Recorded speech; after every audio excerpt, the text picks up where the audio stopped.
Flight का accident होने के बाद जो ब्लैक बॉक्स रिकवर होता है वो एक्चुअल में ब्लैक कलर का होता ही नहीं है। तीन चीजें याद रख लो, काफी इजीली साइंस का क्वेश्चन अगर आएगा, जनरल साइंस का, जीके का, तो आपका हो जाएगा। ब्लैक बॉक्स जो है उसका कलर होता है ऑरेंज। ये जैसे कलर से लिखा हुआ है ना, लगभग ऐसा कलर होता है। ऑरेंज ही क्यों होता है? सो दैट दूर से दिख जाए। ठीक है, तो ब्लैक बॉक्स का कलर ऑरेंज होता है। ब्लैक बॉक्स जो है उसके दो पार्ट हो सकते हैं, दो होते ही हैं, ये दोनों अलग अलग भी हो सकते हैं और हो सकता है दोनों एक साथ लगे हों। एक को बोलते हैं CVR, that is cockpit voice recorder. Cockpit voice recorder जो पायलट और को पायलट आपस में बात करेंगे, कॉकपिट जो जहां पे बैठ के एरोप्लेन को उड़ा रहे हैं उसकी बातें रिकॉर्ड होती हैं वहां पे। और दूसरा फ्लाइट डेटा रिकॉर्डर, फ्लाइट का जितना भी डेटा था कि कितनी हाइट पे थी, कितनी ऊंचाई पे उड़ रही थी फ्लाइट, कितना फ्यूल बचा था, कौन सा पार्ट काम कर रहा था, कौन सा नहीं कर रहा था, उस डेटा को रिकॉर्ड करता है। तीसरी चीज जो याद रखनी है वो याद रखनी है, जो ब्लैक बॉक्स होता है फ्लाइट का, उस ब्लैक बॉक्स में सबसे पहले टाइटेनियम की लेयर होती है। एक लेयर टाइटेनियम का बॉक्स होता है, उसमें रखते हैं। फिर उसके ऊपर एक एल्यूमिनियम का लेयर होता है।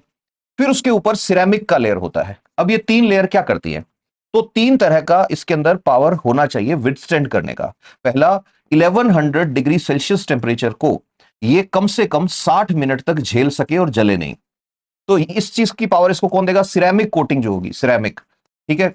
फिर उसके बाद दूसरी चीज इसके पास क्या होनी चाहिए कि अप्रोक्सीमेटली 20,000 फुट गहराई में सॉल्ट वाटर जो होता है, समंदर का जो पानी होता है, उसके अंदर ये पड़ा रहे 30 दिन तक, तो भी पानी अंदर नहीं जाना चाहिए। और तीसरा, जो अर्थ की ग्रेविटी है, उस ग्रेविटी से अप्रोक्सीमेटली 3000 टाइम्स ज्यादा इसके ऊपर अगर फोर्स लगे तो भी ये टूटना नहीं चाहिए। इतना मजबूत होता है जो ब्लैक बॉक्स होता है वो फ्लाइट का।